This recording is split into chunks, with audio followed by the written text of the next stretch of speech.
I was gonna read all of these books in February, and that did not happen. Not because this was too many books, but because right now I am looking for employment, and looking for employment is draining and is also very depressing. And it had me on a depression bender for like 2 weeks. I kind of hate it. I kind of hate looking for a job. Honestly, I prefer to be reading, but when I'm trying to read, I feel guilty because I need to be looking for a job instead of reading. And honestly, the main reason why I didn't read most of these books, because I would have still read them regardless, is because I started reading an interview with the vampire by Anne Rice at the ending of January. And it's 300 and something, almost 400 pages. I could get through this. And I was not expecting Anne Rice to go into these poetic, flourishing, internal thoughts that I would glaze over. That I read it and it felt like I read nothing. I read blank spaces. But also, I know I could have DNF'd the book and picked it back up in March and just read everything here. But I was already mostly through this book, and I was like, I don't want to get into March and find myself having to restart the book from the beginning just to get to this point and just to remember exactly everything that I was reading. And I was not going to put this book off any longer or any later. I want to get through this book. It's not that I'm not enjoying it. I'm not enjoying Anne's writing that much. Not totally. But I'm getting into the story. I'm enjoying the story. I want to know what happens next. I just really want to finish this and see how it ends. I will definitely finish this in March for International Women's History Month, because at the end of the day, Anne Rice is a woman, and we're going to finish this book up and get through it. But it does not mean I am not going to be reading these. I will definitely be reading The Inevitability of by Neka Marie, most likely next. Black Buck is going to be... We're going to leave him till April.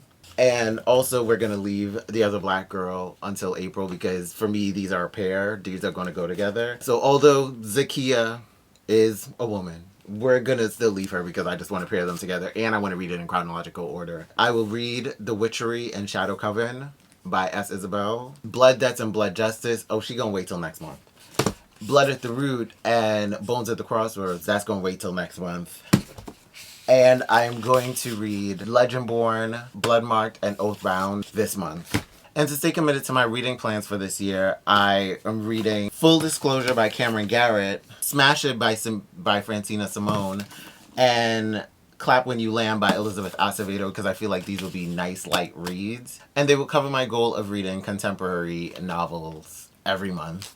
And I'm going to read The Aurora Circus by Viano Oniomoh, which will cover my reading mail for every month of the year. Because this is written by a woman, Viano Oniomoh, and these other 3 books are written by women.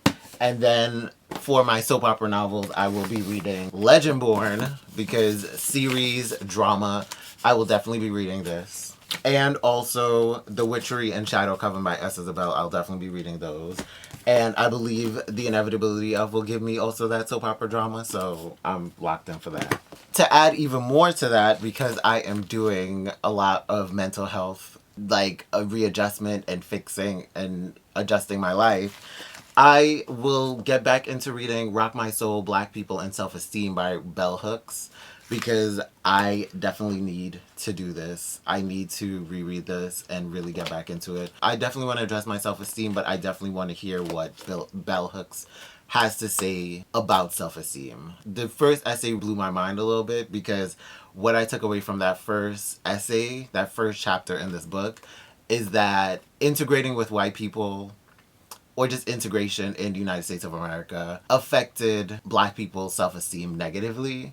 So it has changed the course of Black people's progress. So I'm definitely looking forward to reading this, continuing to read this. And randomly, I just looked on my shelf. I have True You by Janet Jackson, my auntie in my head.